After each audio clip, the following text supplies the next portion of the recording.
Okay, it's February 2024, post-season, and I'm following this runway back to an apple tree location. I'm private. It's one of the two small parcels I have, and I have to come back and re-prep everything and cut new growth from last summer out every year. And there's a couple of rubs. I mean, you can see the runway. It's pretty decent. There's a couple small rubs over here to the side I'm going to show you. There's one of them. I'll tell a photo in on them a little bit. They're pretty low to the ground. $1.5 old bucks, I'm sure. I had a cell camera at this location, and these rubs are real low to the ground. There's rubs all through here, but they're all low to the ground. And my cell camera, I had it here all season, and I never had a picture of any buck I would shoot. So I never hunted this spot, even though the two trees did have apples. And this is a continuation of the runway. It was pretty well used last year. I'm sure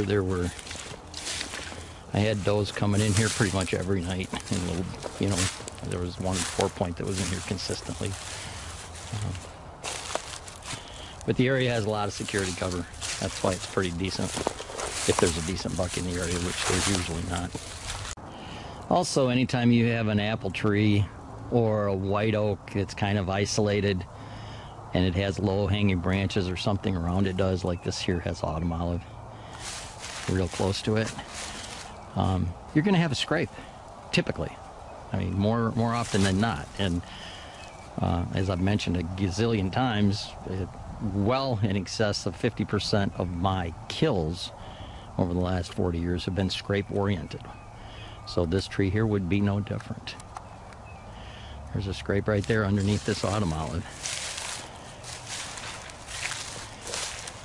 And right there's a couple licking branches, 3 of them that I can see. And the apple trees are right there behind them. So it's within close proximity to the apple trees. Usually if the apple trees have low enough branches, there will actually be scrapes underneath the apple tree. And there's also some other rubs here along the river. There's always, almost 100% of the time, if you have a river and it's going in somewhat of a straight direction, there's going to be a runway along it, just outside of its edge. And that's just an easy route usually for deer to travel. And for deer that cross the river, those that may be bedding over in that thick, more dense stuff, it's a lot bigger area over there, huge bedding area, swamp, marsh grass, and just nasty stuff. There's actually a cutover over there as well from a few years ago, so it's pretty dense. And the deer can cross the river. So deer will bed there and cross this river coming out into this corn or beans or whatever it is. And then this runway here is a runway that a buck could easily follow and scent check any deer that is crossed here, whether it be late in the morning after all the deer traffic has left, or just before dark after all the deer traffic has crossed the river, or after dark and went out into the crop field. And it just runs right along the river, and there's one on the other side as well.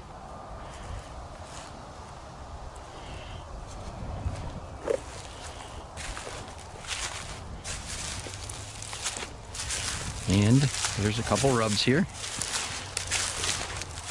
There's a spot there where a beaver took a tree down, but there's a couple rubs, and as you can see, they're pretty low. That one's a pretty big diameter tree, but when you look at how high it is off the ground from the elevation the deer would be standing on, the deer would be standing on a slight hill, that rub's pretty low.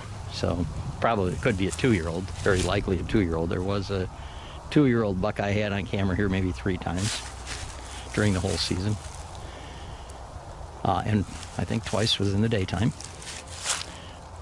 But they cross the river all along through here because this river is not that deep. They can walk across it, but even if they had to swim across it, that wouldn't be a big deal. Deer swim across rivers all the time. That's not a big deal to a deer. This is a video of the trees. And this is wide open bare ground here between them. So there's one of them.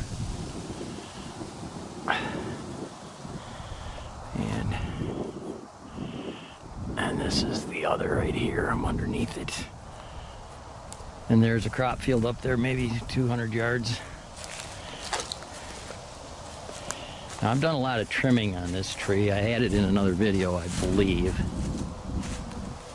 You can tell where I've cut branches off there. Busted branches here. Cut that branch off up there back when I originally prepped this tree. I kind of had to open it up so I could get shots to the back side of the tree. Cut some branches here. Branches off the end. And basically there's just a lot of nasty, nasty brush here. And you can see there's a faint little runway right here. Last year that was standing corn, so deer were bedding in the corn, and they'd come out of the corn in the evening and come in here to this tree. I could tell by the camera which way they were coming from. And then other bucks came from across, or other deer came from across the river, which I have to cross usually to get here. But you can just tell how dense this is, and this is dense right now, let alone during season. And from the backside, you can see all my prep gear that I brought to do this video and prep this tree. My actual hunting spot is, so I have to, that black cherry has grown so much over the last 10 years since I prepped this, that it's blocking some of my view to the back side of this tree, because if a buck comes in, he comes in on the back side through all this dense brush. He eats a couple apples or checks for does, and then he turns around and leaves back through the brush. He doesn't walk out into that exposed area like the does and subordinate bucks do that I get on camera. If I get a good buck here at night, if I, because my camera's out over that opening, he will come out into that opening at night, but they won't come out in that opening in the daytime. But my camera won't take a picture this far back behind this tree, so I just keep the camera actually on that open area. So if I get a picture of him, then I'll come here and hunt, because then if he comes to the back side of this tree in the daytime, which they typically will, I'll have a shot. Usually it's just before dark, because this is strictly an evening location because it's an apple tree. If you come in here to an apple tree or a oak tree in the morning hunts, you're spooking deer feeding at them with your entry, so you're defeating your own purpose. So this is strictly an evening location.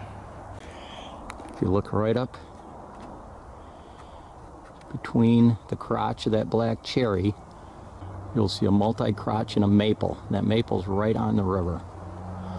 And that's where I'm at. You can barely see a rope hanging, and you can see some steps up there. So that's my hunting location. So I have to, unfortunately, I have to cut that black cherry down, which I have the permission from the property owner to do. He told me that this morning. I'm way down here because I need my shot to be back into this area. You can see why I have to cut that black cherry. And I have to cut this tree that fell right here in front of me, this big branch. And from back here, and this back side, I also have to cut that tree, that big branch in the apple tree. Because there's a lot, that's grown a lot, and those branches are getting out there far enough now where they will not allow me to shoot to this back side. So that's got to go, the black cherry's got to go. And this big branch right here has to go. Probably some other little stuff as well. So that's what I'm going to do. Quite a few years ago, I bought this steel extension chainsaw, and that's what I'm going to use. Just makes it a lot quicker.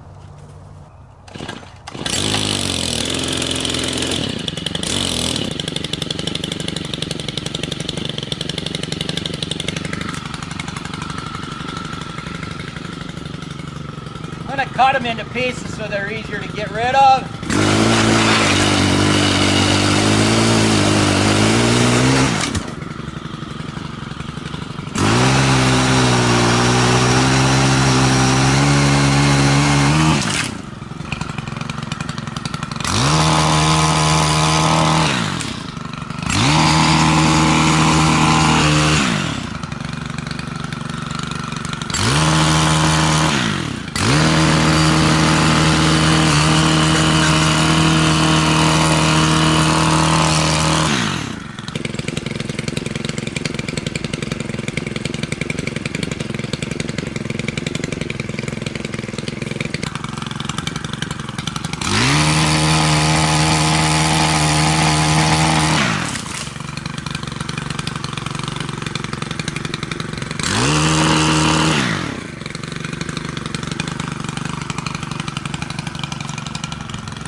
Now you can tell